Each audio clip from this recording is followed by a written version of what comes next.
સરકાર એમ કહે છે કે 200 લીટર ખેડૂતોને મળશે. આજના સંદેશમાં જ છે કે 200 લીટર ખેડૂતોને ડીઝલ મળશે.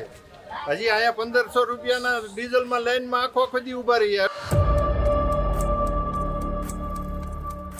જૂના ખેત પાળાતા એ બધા વીખીને અત્યારે વાવણી ઉપર આવે ત્યાં પાટકળિયા કરીને બધું ચાર કરીને અત્યારે સાહ પાડવાની અત્યારે ટાઈમ આવી ગયો. ડીઝલ મળતું નથી. કાળઝાળ ગરમીની વચ્ચે જગતના તાતે ખેડૂતે ભાવનગરમાં ડીઝલ માટે લાંબી કતારો લગાવી છે. સરકારની 200 લીટરની જાહેરાત છતાંય ડીઝલ ના મળતાય લાંબી કતારો લાગી. સરકાર માત્ર 200 લીટર ડીઝલ આપવાની વાતો કરે છે. અમને માત્ર 1500 રૂપિયા સુધીની મર્યાદિત ડીઝલ એ અપાતા હોવાની વાત એ ખેડૂતો કરી રહ્યા છે. આપ જાણો છો 1500 રૂપિયાની અંદર કેટલા લીટર એ ડીઝલ આવે છે. 1500 રૂપિયામાં માંડ 15 લીટરની આસપાસ ડીઝલનો જથ્થો એ મળે છે.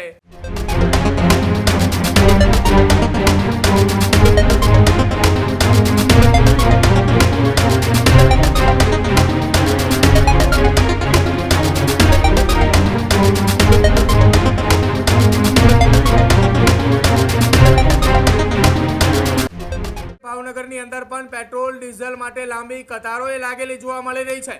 કાળઝાળ ગરમીની વચ્ચે જગતના તાતે ખેડૂતે ભાવનગરમાં ડીઝલ માટે લાંબી કતારો લગાવી છે. ત્રાપજ અલંગ હાઈવે પર ડીઝલ માટે ખેડૂતોની લાંબી કતારો જોવા મળી. સરકારની 200 લીટરની જાહેરાત છતાંય ડીઝલ ના મળતાય લાંબી કતારો લાગી. ખેડૂતોને વાવણી ટાણે પૂરતો જથ્થો એ ડીઝલનો ન મળતો ખેડૂતોએ મુશ્કેલમાં મુકાયા છે. ડીઝલના મળતા ખેડૂતોમાં ભારે અસંતોષ અને રોષ છે. હાઈવે પરના પંપ પર માંડ અઠવાડિયે ડીઝલનો જથ્થો આવે છે. આ નિવેદન ખેડૂતોએ આપ્યું છે. સરકાર માત્ર 200 લીટર ડીઝલ આપવાની વાતો કરે છે. અમને માત્ર 1500 રૂપિયા સુધીની મર્યાદિત ડીઝલ એ અપાતા હોવાની વાત એ ખેડૂતો કરી રહ્યા છે. ભાવનગરના ત્રાપજ અલંગ વિસ્તારની અંદર આ ઘટના છે કે જ્યાંથી આ દ્રશ્યો સામે આવી રહ્યા છે. રાજ્ય સરકારે જાહેરાત કરે છે કે ખેડૂતોને 200 લીટર ડીઝલ આપવામાં આવશે, પરંતુ એક અઠવાડિયા સુધી ડીઝલનો જથ્થો નહોતો આવ્યો. એક અઠવાડિયે ડીઝલનો જથ્થો આવે છે. ડીઝલ લેવા માટે ખેડૂતોએ પહોંચે છે ત્યાં માત્ર 1500 રૂપિયાની મર્યાદિત કિંમતનું ડીઝલ આપવામાં આવે છે. આપ જાણો છો 1500 રૂપિયાની અંદર કેટલા લીટર એ ડીઝલ આવે છે. 1500 રૂપિયામાં માંડ 15 લીટરની આસપાસ ડીઝલનો જથ્થો એ મળે છે. જ્યારે રાજ્ય સરકારે ખેડૂતોને 200 લીટર ડીઝલ આપવાની વાત કરી રહી છે, તેની વચ્ચે ખેડૂતોએ હવે રાજ્ય સરકારની સામે સવાલો ઉઠાવી રહ્યા છે કે તમે જે વાયદાઓ અને તમે જે વાતો કરો છો એ પ્રમાણે અમને ડીઝલ નથી મળતું. જે પેટ્રોલ પંપ પર એક અઠવાડિયે ડીઝલ આવે છે ત્યાં ડીઝલ લેવા માટે કતારો લગાવવામાં આવે અને કતારો લાગે ત્યારે ડીઝલ એ માત્ર 1500 રૂપિયાનું જ આવે છે. સરકારની જાહેરાત એ 200 લીટરની છે, પરંતુ હાઈવે પર પેટ્રોલ પંપ જે આવેલા છે ત્યાં એક અઠવાડિયે ડીઝલનો જથ્થો પહોંચ્યો છે. અત્યારે હાલ ખેડૂતને વાવણીનો સમય છે અને વાવણી ટાણે જ ખેડૂતને પૂરતો જથ્થો ન મળતા ખેડૂતો અસંતોષ અને રોષ એ ખેડૂતોમાં જોવા મળી રહ્યો છે. આવનારા સમયમાં આ સંતોષ એ વ્યાપક સમગ્ર ગુજરાતની અંદર કદાચિત જોવા મળે તો નવાય નહીં, કેમ કે ગુજરાતના દરેક જગ્યાઓ પર આ પ્રકારની સ્થિતિ અત્યારે હાલ સામે આવી રહી છે.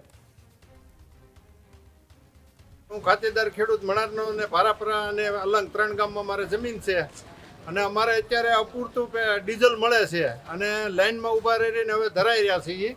અને સરકાર એમ કહે છે કે 200 લીટર ખેડૂતોને મળશે. આજના સંદેશમાં જ છે કે 200 લીટર ખેડૂતોને ડીઝલ મળશે. હજી અહીંયા 1500 રૂપિયાના ડીઝલમાં લાઈનમાં આખો દી ઊભા રહીએ. અઠવાડિયે ડીઝલ આવ્યું. અત્યારે અમારે કેટલી ઘડી કામ કરવું કે અહીંયા ઊભું રહેવું. તો આમાં ખેડૂતોને કેવી મુશ્કેલી પડે? ખેડૂતોને મુશ્કેલી છે. અત્યારે અમારે બધું જે જૂના ખેત પાળાતા એ બધા વીખીને અત્યારે વાવણી ઉપર આવે ત્યાં પાટકળિયા કરીને બધું ચાર કરીને અત્યારે સાહ પાડવાની અત્યારે ટાઈમ આવી ગયો. ડીઝલ મળતું નથી. હું ખાતેદાર ખેડૂત મણારનો અને ભારાપરા અને અલંગ 3 ગામમાં મારે જમીન છે અને અમારે અત્યારે અપૂરતું ડીઝલ મળે છે અને લાઈનમાં ઊભા રહીને હવે ધરાઈ રહ્યા છીએ. અને સરકાર એમ કહે છે કે 200 લીટર ખેડૂતોને મળશે. આજના સંદેશમાં જ છે કે 200 લીટર ખેડૂતોને ડીઝલ મળશે. હજી અહીંયા 1500 રૂપિયાના ડીઝલમાં લાઈનમાં આખો દી ઊભા રહીએ. અઠવાડિયે ડીઝલ આવ્યું. અત્યારે અમારે કેટલી ઘડી કામ કરવું કે અહીંયા ઊભું રહેવું. તો આમાં ખેડૂતોને કેવી મુશ્કેલી પડે? ખેડૂતોને મુશ્કેલી છે. અત્યારે અમારે બધું જે જૂના ખેત પાળાતા એ બધા વીખીને અત્યારે વાવણી ઉપર આવે ત્યાં પાટકળિયા કરીને બધું ચાર કરીને અત્યારે સાહ પાડવાની અત્યારે ટાઈમ આવી ગયો. ડીઝલ મળતું નથી. ત્યારે જ ન્યૂઝરૂમ ગુજરાતની યુટ્યુબ ચેનલને સબસ્ક્રાઇબ કરો અને ઇન્સ્ટાગ્રામ અને ફેસબુક પર ફોલો કરો. અપડેટ રહો, સત્યની સાથે રહો.